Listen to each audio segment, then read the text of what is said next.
आज अक्टोबर 29 तारीख प्रत्येक वर्ष आज आम वर्ल्ड स्ट्रोक डे किंबा विश्व मस्तिष्कघात दिवस हिसाब से सचेतनता कार्यक्रम करूँ। आज दिन में मुझे गोटे कथा कहबी जे स्ट्रोक जोटा कि मस्तिष्कघात कहुए दिन दिन बढ़िबा लगी वर्तमान समय युवपीढ़ी किंबा यंग स्ट्रोक बहुत कमन हो गलानी। तेणु आमको जानवा पड़ो स्ट्रोक कौन ता लक्षण कौन और सबुठ गुरुत्वपूर्ण जिनस हूँ ए वर्ष जहाँ थीम रोचे एव्री मिनिट काउंट्स। प्रत्येक मिनिट निर्भर करे आपण जीवन में स्ट्रोकटा कौन करिवो। स्ट्रोक एमती गोटे रोग जेतिकी जीवन प्रति घातक सेतिकी भी जंत्रणादायक। हुए तो बहुत लोग एथरे मृत्युवरण करती और जो मैंने बंची जाती कौट ना कौटी गोटे अंग तंकर पारालिसिस रही जाए। तेणु जहाँ बेले ट्रिटमेंट निहाती आवश्यक एवं जेते फास्ट दरकार सेते फास्ट ट्रिटमेंट आवश्यक बहुत शीघ्र। कथार अच्छी जदि आम स्ट्रोक रोगी को 4.5 घंटा भितर आम जो हस्पिटाल पहुंचे पारे और 4.5 घंटा भितर आम गोटे इंजेक्शन दे पारे तो हुए तो कहीपर स्ट्रोक संपूर्ण रूपे भल हो पारे, लोकटी बंची जाई पारे और हुए तो तार कौन पारालिसिस भी न हो पारे।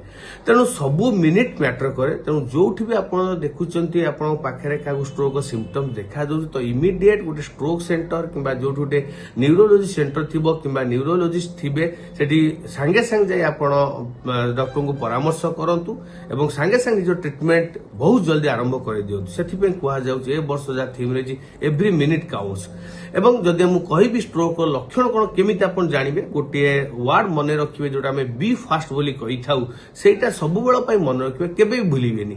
बी फास्ट माने कौन ना हठात आपणकर बी रे बालांस बिगिड़ी जिबा किंबा चलाबुला करे असुविधा हला। ई रे होची आई सिम्पटम्स कौन सी आखि बंद हो जिबा कि आखि की झापसा देखा हबा दीदीटा देखा दबा। एफ रोचे फेसियल वीकनेस जदि आप मुह बंका हो जाए कि मुहर कथा कहबार कौन असुविधा हो पारे।